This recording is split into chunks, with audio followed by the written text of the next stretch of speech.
Hello friends, welcome back. Today in this video we will be discussing about vector algebra, chapter 10, class 12 mathematics. But before we really go to vector algebra, let's really discuss about the basic concept of what are vectors and what are scalars. Students from physics, students who are already studying physics, you may have already learned about vectors, its physical aspect, its physical terms and all. But let's just learn quickly. So today in this video, we're going to do a very brief introduction on vectors and types of vectors.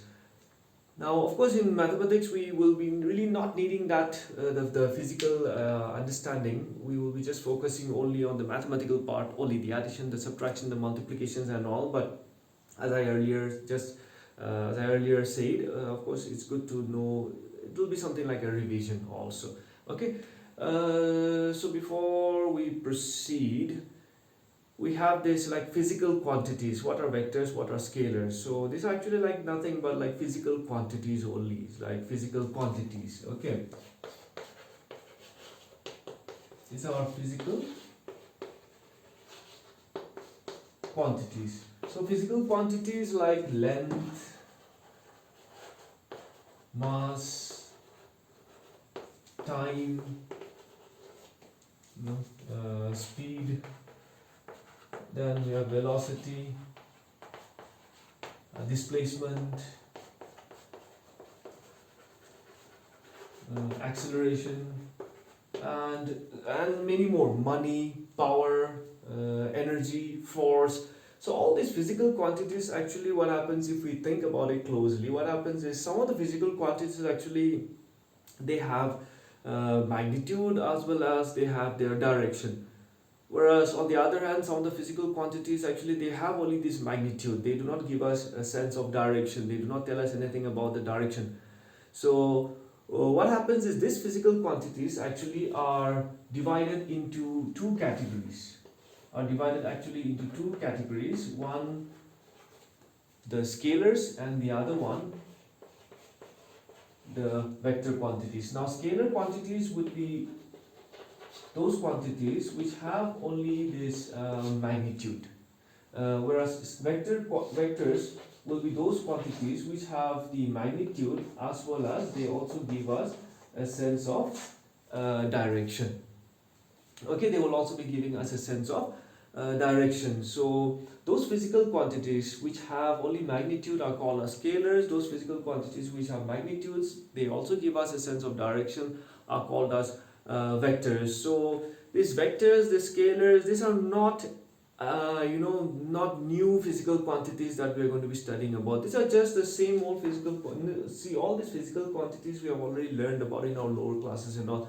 So these are just these scalars and vectors. These are just the same physical quantities, but just classified into two categories. One with the direction and the magnitude, which are called as vectors, and the other one with only the magnitude, they are called as scalars. So as I say, these are not new quantities that we are going to be learning about. The same quantities, just classified into two categories: with direction, vectors; without direction, as scalars. So now, for example, like speed, they don't have a direction. Length doesn't give us a direction. Mass, time, these physical quantities do not give us directions. Whereas velocity, displacement, acceleration, they give us a sense of direction also. So this will be categorized as vectors. This will be categorized as scalars. Okay, so that's the general physical understanding of what are scalars and what are vectors. Now, okay, I can give you a very good example. That is like, one example can be like the truck, for example, the car. Okay, the car is moving at 30 kilometers per hour. So when somebody tells us like, okay, that car is moving at 30 kilometers per hour, fine. Where is it moving? Where is it going? Where is it moving? So we don't have that direction with us. So that will be just called as the scalar quantity. That means that is speed, because speed doesn't give us direction. It just tells us, okay, the car is moving at 30 kilometers per hour. On the other hand, that same car, when I say that, okay, that car is moving at 30 kilometers per hour towards the school or towards the town, so, or towards northeast or towards north, towards south, then when I add that direction, then that quantity possesses now magnitude as well as it is giving us a sense of direction also. So now that quantity will be called as a vector quantity, which now changes into velocity. So some of you maybe still be confused with, okay, what is speed, what is velocity? See, both of them are actually the same quantities only, but speed is the one which is without direction. The car is moving at 30 kilometers per hour. Whereas velocity is the one which has direction also, that is speed with direction is called as velocity. That means the car is moving at 30 kilometers per hour towards the town, towards the building, towards the town or towards north, whenever a direction is given to us. Alright, so I guess with that, of course, I guess you have understood the concept behind these vectors and scalars. So now but here we will be studying mostly about vectors. What are vectors? So let's discuss how do we represent vectors, what are the types of vectors, and how do we really denote vectors in this video. So now vectors, actually they are just like, you can just note down a directed line segment. A directed line segment is called, so what is a vector? It's nothing but a directed line segment. So you can, I hope every time you come to the videos, I hope you're getting your pen and paper with you. Please start writing down the notes also. So now for example, maybe like we have a line, and on the line maybe we have 2 points, that is P and Q, and the direction is from P to Q. So now this line is actually directed, these 2 points is now it's actually directed, that is it's from P to Q. So any directed line segment, the concept of line segment, any directed line segment is called a vector, and it can be generally denoted by PQ, which also means that it is giving us a direction, okay, which also means that it is moving from P towards Q. Now this actually cannot be interchanged, okay, I cannot change it to QP. This will have completely different meanings. QP vector now will give us a complete different meaning, because QP vector now will mean that it is from Q to P, the direction. So we cannot simply interchange the direction. Alright, is that clear? So a directed line segment which gives us a sense of direction is called a vector, which we generally denote by, if it's from P to Q, we denote it by PQ. So here actually P is actually called the initial point, and Q is actually called the terminal point. Alright, end point or terminal point, and this is the P is called the initial point or the starting point or the origin. Alright, so if P is the initial point, then it has to be from P to Q. But maybe in some other case, if Q is your initial point, then it will be QP. That is how we will be representing a vector. Alright, okay, now to every directed line segment, okay, or to every vector, to every directed line, you can just note down, I hope you're noting it down, to every directed line, let's say PQ, to every directed line PQ, actually there will be always, that means to every vector, alright, there is always like 3 terms which are associated, alright, 3 terms which are always associated with a vector. The first one will be length. So as I discussed, as we just mentioned the vector PQ. So to every directed line PQ, or to every vector, there are 3 terms that are associated. The first one is the length. Length simply represents the distance of P and Q, which in other words is the magnitude. Alright, so length. Second would be the support. Support simply is the line. Okay, support simply is that line of unlimited length of which actually PQ, of which the directed line segment is a part. So PQ is a part of this unlimited line. So that's why, as I said, as we mentioned, a line segment which has a specific direction, a line segment we can have a line segment only from an unlimited line, isn't it? So a line segment, so this line which is of undefinite length, which is of unlimited length, this line is called the support. So every vector will have a support. Third, of course, will be the sense. Now this basically gives us actually the direction of the vector. Okay, the sense. Sense actually basically gives us a direction. So the sense of the directed line segment is actually from initial to the final position. Alright, initial to the terminal position. So the sense will give us actually in towards which direction is the vector moving. Is it from P to Q or Q to P? So when I say that P is the initial point, Q is the terminal point, that means the vector is from P to Q.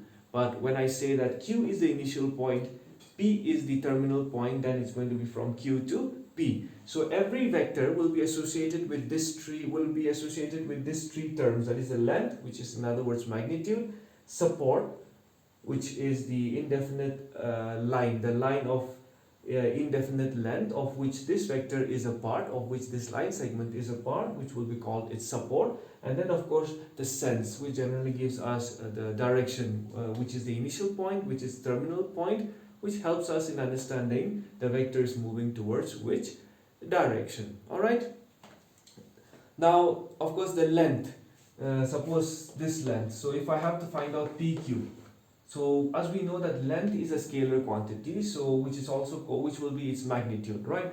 So the magnitude of vector P will be denoted by modulus, modulus. So for example, if this is 7 centimeter, then the magnitude of the vector PQ will be simply 7 centimeter. When I say magnitude, it simply represents the scalar quantity only. Direction, so magnitude plus direction, as we say, gives us the vector. Okay, so the magnitude of a vector is generally denoted by this sign, that is the modulus sign. Okay, now what we will study is different types of vectors.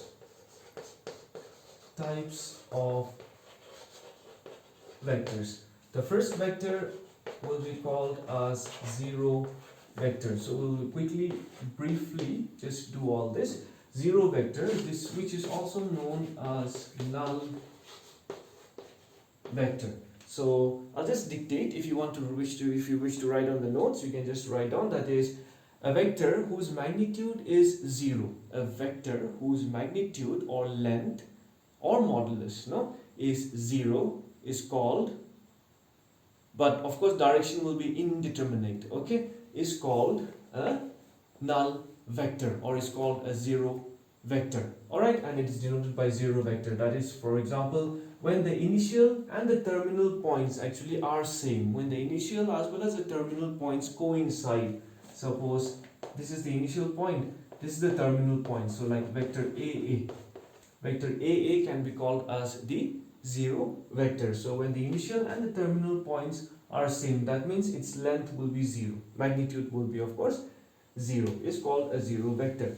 Then of course we have this unit vector, the concept of unit vectors. So always remember, magnitude of the zero vector of course will be 0. Alright, then of course we have unit vector. So this will be the vector whose magnitude would be 1. Alright, the vector whose magnitude is going to be 1 is called a unit vector. Is that clear?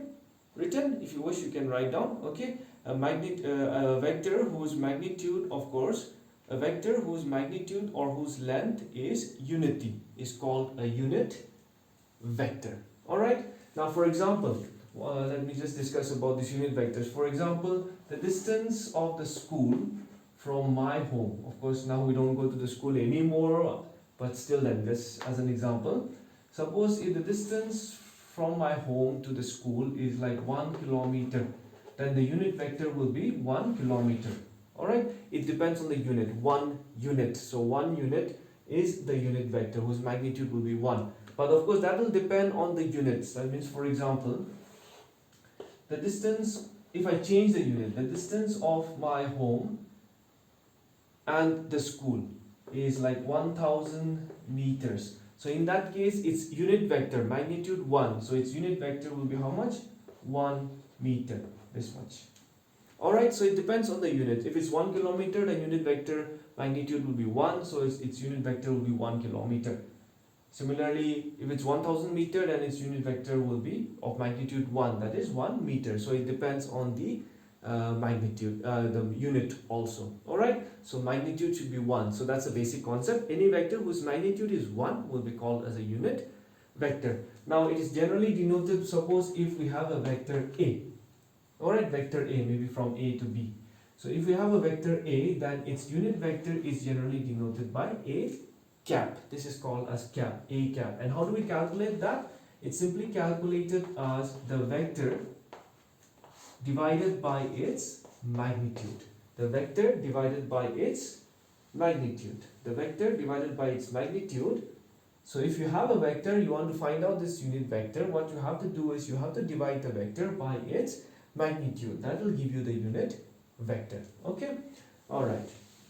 Then the third one will be called, third one that is known as proper vectors. Third one, I should have actually done right after this, but anyway, the third one is called as proper vectors. Now what are proper vectors? Of course we don't use this much, but definition should be understood. What are proper vectors? All those vectors, all the non-zero vectors are called proper vectors. Non-zero vectors. Non-zero vectors are called as proper vectors, because zero vectors, with zero vectors we cannot proceed anywhere because the initial and the final positions are both same. So that cannot be like a proper vector. So a proper vector, of course, we need to have an initial point, we need to have a final point also. So all non-zero vectors are called as proper vectors. Alright, so it's not a big deal. Then of course, fourth one, we have this co-initial vectors. Co-initial vectors. Now what are co-initial vectors? It's simple, and again co-initial. It's quite simple again. The vectors which have the same initial point are called as co-initial vectors. Alright, the vectors having the same initial point are called as co-initial vectors. That is, for example, maybe you have one vector, let's say A, B. Then so this is the initial point. So this is generally sometimes called as the head, and this as the tail also. So the head is always the initial point, tail is the terminal point. Maybe you have another vector again towards this direction, that is vector AC. Now you will see that this vector AB and vector AC, actually what? They have the same starting point, isn't it? They have the same initial point. So in that case, AB and vector AC will be called as co-initial vectors. Alright, is that clear? Okay, fine. Then of course we have like vectors, that is number 5, that will be, I'll just do it together, that is like and unlike vectors. Like and unlike vectors. Now what are these like and unlike vectors? It is very simple. Vectors moving in the same direction are called as like vectors, and vectors which are not moving in the same direction are called as unlike vectors. Got that? Vectors, once again, vectors moving in the same direction are called as like vectors, and vectors which are not moving in the same direction are called as unlike vectors. Doesn't matter about the magnitude at all. Alright, so maybe this is one vector and this is one vector. So these two vectors will be called as like vectors because they're moving towards the same direction. Whereas on the other hand, maybe you have one vector here and then another vector here moving in just the opposite direction. So this will be called as unlike vectors. Okay, like vectors and unlike vectors. Alright, then of course we have parallel vectors, that is 6, that is parallel vectors. So I think that you can easily understand. Alright, vectors moving in the same direction, vectors actually moving in the same direction are called as parallel vectors, or if they have the same line of action. So this irrespective of their length. So this, maybe these two vectors can be called as parallel vectors, or sometimes they are also called as collinear vectors, because maybe one vector is from A to B, another vector C to B. So in that case, vector AB and vector CB will be also called as parallel vectors or collinear vectors having the same line of action. Then of course we have, that will be 5, 6, I guess number 7, we have coplanar vectors. P-L-A-N-A-R.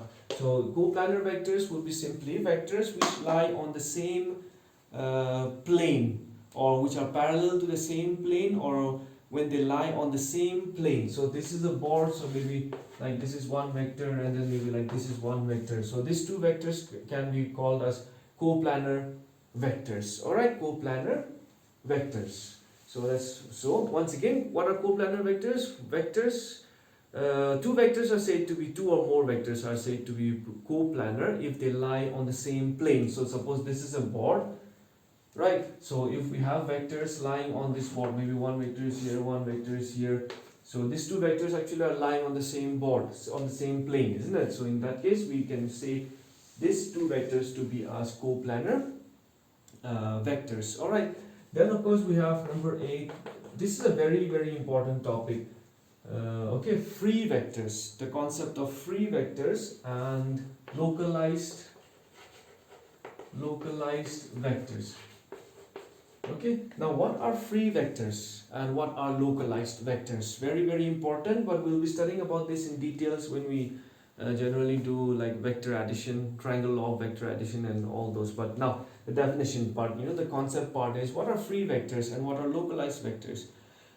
Free vectors, see, like when there is actually no restriction to choose the origin of the vector, when actually there is like no restriction to choose the origin of the vector, that those vectors are called as free vectors. Okay, so like you can choose the origin of your own choice when there is no restriction, then we say this vectors to be as free vectors. On the other hand, localized vectors would be like when there is actually a restriction or to choose a certain specific point, then we call them as localized vectors. That is like, yeah, localized vectors. That means, for example, like maybe this is one vector and maybe this is one vector.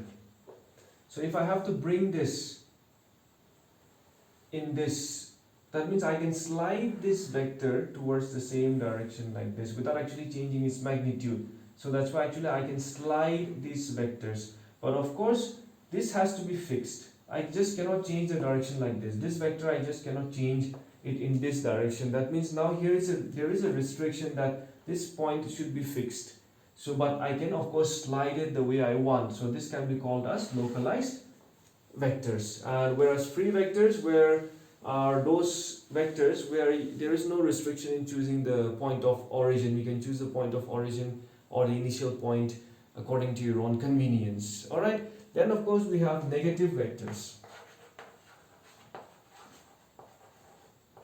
I hope the concept of localized vectors is understood. Alright, once again, when there is restriction to choose a certain specific point, then it is called a localized vector or sliding vector. As I mentioned, once again, suppose if this is one vector, then I can move this vector wherever I want in this board, but what is the condition is origin point of initial should remain the same, direction also should not change, but I can slide it wherever I want. Maybe I can bring this here, I can slide it down here. So that's why these are also called as sometimes sliding vectors. But by sliding to the vector, of course, what happens? I haven't changed the direction. Direction is pointing towards that direction only. Initial points also I haven't changed at all. Okay, so this kind of vectors are called localized vectors, or just to remember it easily, we call them as sliding vectors also. Then of course we have coplanar vectors done. Then we have negative vectors. What do you mean by a negative vector?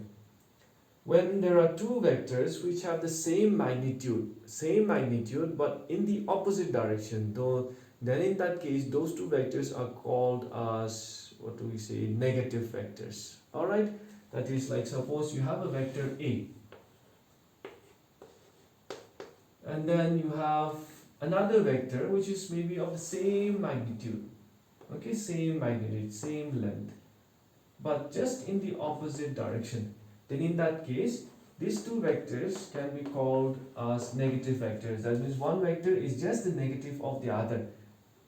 In vectors, generally negative sign actually represents a sense of direction in the moving in the opposite direction. Okay, so negative, when you talk of the same vectors, of course, negative sign generally also gives us the sense of direction. So negative means, okay, it's moving in the opposite direction. So that's the concept behind these negative vectors. If we have two vectors of the same magnitude, but moving in the opposite direction, then the other vector can also be called as the negative of the given vector. Alright, so the vector which has the same magnitude as that of the given vector but has the direction opposite to the given vector, then it can be called as the negative of the given vector. Then finally, of course, we end up with equal vectors. Now what are equal vectors? That's very simple to understand. Like two vectors are said to be equal.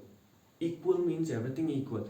So two vectors are said to be equal if what happens? Two vectors are said to be equal what? If they have the same length, if they have, the first one, if they have the same length. For example, like this. Two vectors are said to be equal if they have the same length, right? Same direction, or alright, same length and same direction, and even sometimes same parallel support, or same support, or parallel same, sorry, two vectors are said to be equal if two vectors are said to be equal if they have the same magnitude, alright, and the same direction and the same support or parallel supports. That means they can be, even parallel vectors can be equal vectors. Like say vector A I have, and then suppose this is the support of one vector, and then in this vector, in this support we have another vector, that is vector B. So in that case, so vector B is only this one, isn't it? Because this line is just a support. So in that case, vector A and vector B can be called as equal vectors. Alright, but let's not confuse that. In simple words, what are equal vectors? Vectors which have the same magnitude and the same direction are called as equal vectors. Let's keep it that way. Okay, let's not go into the other stuffs. Alright, so these are what so far what we have discussed is, okay, what are the vectors, what are scalars, and the different types of vectors, and then of course don't forget the unit vectors and how to calculate the unit vectors. Alright, so now in the exercise, of course, in exercise 10.1 we have like one particular problem. That is, in exercise of course 10.1 there are like just randomly like 2-3 questions. That is like, the first question is question number, let's say like 2. Question number 2, classify the following measures as scalar or vector quantities. Number 1 that they have given is like 10 kg. The second one that they have given is 2 meters. I'll just write in short, northwest. Number 3 that they have given us is 40 degrees. Number 4, 40 watts. Number 5, 10 power minus 19 coulomb. Number 6, 20 meters per second square. Now 10 kg. Now kg is a unit, isn't it? Kg is a unit of what? Kg is a unit of mass. So this is of course definitely a scalar quantity. So this is a scalar quantity. This one, 2 meters northwest. So this is giving us the magnitude as well as the direction. So this is definitely going to be a vector quantity. Next, 40 degree. This is about angle. So definitely this is a scalar quantity. 40 watts. Now watt is a unit of power. In physics we have studied already that power is a physical quantity which is a scalar quantity. So this is also going to be a scalar. 10 to the power minus 19 coulomb. Now coulomb of course is also a scalar quantity because it involves only magnitude. So this is also scalar. 20 meters per second square. Now this is about acceleration. And acceleration comes from velocity. So velocity is a vector quantity and acceleration is also a vector quantity. Alright, but if there is a unit like 2 meters per second, for example, if there is a unit like 2 meters per second, then of course in that case this cannot be classified as a vector or a scalar quantity. It's not going to be possible. Why? Because 2 meters per second, we still cannot classify it as, because 2 meters per second is a unit of speed as well as a unit of velocity. So it's impossible for us to classify here whether it's a unit of speed or it represents what? Velocity. Alright, so in that case here it is not possible for us. Only when we have a direction, then only maybe we can just classify this. So 2 meters per second can be speed, can be velocity. So that will be actually a wrong question to ask. Okay, so that's why of course we don't have that question there. but of course meters per second square, so that's a unit of acceleration. So for there, of course, there's absolutely no doubt. Then of course another question that we have would be like number 4. So in the given figure, like we have this kind of a figure, it's almost a square. Let me get the direction correctly. This direction, so this is vector A, this is vector D, this is vector B, this is vector C. So now what happens is identify the following vectors. Identify the following vectors. The first one is co-initial vectors. Co-initial vectors. What did we study about co-initial vectors? What are co-initial vectors? Vectors which have the same initial point are called co-initial vectors. So if you look at this figure, I think there's a small mistake with one of the textbooks that I've seen in the answers. I may be wrong or I may be confused, but in the textbook they have given like vector A and vector B in one of the textbooks that I saw in the NCERT. Of course, I'll also be checking through it again, but it doesn't make any sense actually, because co-initial vectors are those vectors which have the same initial point. When you go for vector A and vector B, of course, if they had given like maybe localized vectors and all, maybe it was possible, I guess. But as of now, what happens is only A and D actually have the same initial vector. They share the same initial point. So co-initial vectors as per this diagram, if we stick to the diagram, of course if we can move the vectors, then of course anything is possible. But if we just stick to the diagram, then in that case co-initial vectors will be only vector A and vector D, because the other vectors, of course, they don't share the same initial point. In the textbook I saw vector A and vector B. I'm slightly confused with that, but as per the diagram it's vector A and vector D, because co-initial vectors should have the same initial point. So it's only vector A and vector D that share the same initial point. Second one is about equal vectors. Now, what were equal vectors again? Equal vectors were those vectors which have the same magnitude as well as the same direction. Magnitude, we can just make it out from the length. Okay. So now if you look at this, see, vector A and vector C, same magnitude but opposite directions. No possible. Vector D and vector B, of course, see, they have the same magnitude and same direction. So equal vectors will be vector D and vector B. Okay. Then the other one would be collinear but not equal. Collinear but not equal. Collinear, they are collinear. See, even D and B can be called as collinear, but the condition is but not equal. Not equal vectors, so that can be only vector A and vector C, because vector A and C are parallel vectors, which is the concept of collinear vectors also. Parallel vectors, and of course they are not equal because they are moving in this opposite direction, unlike vectors also. Unlike vectors. Okay, so vector A and vector C will be called as collinear vectors. Alright, so of course maybe not very important for the examination point of view, this exercise, or maybe just 1 mark MCQ question.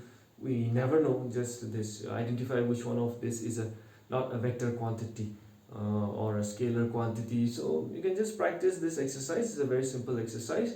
So this is the video on which we have discussed about the basic concepts of vectors, different types of vectors. Of course, we took some time. So in the next video, what we will be discussing is about addition of vectors, multiplication of vectors, subtraction of vectors, briefly, triangular law, parallelogram law, okay, because we have these position vectors to study, direction cosines, and all the mathematical part, the vector algebra, the mathematical part which is required for class 12 mathematics only. So we are not going to be involving much with the portions of physics. So alright then, so if you have liked the video, definitely please do like and share. Alright, okay then, so till then, stay safe, see you in the next video.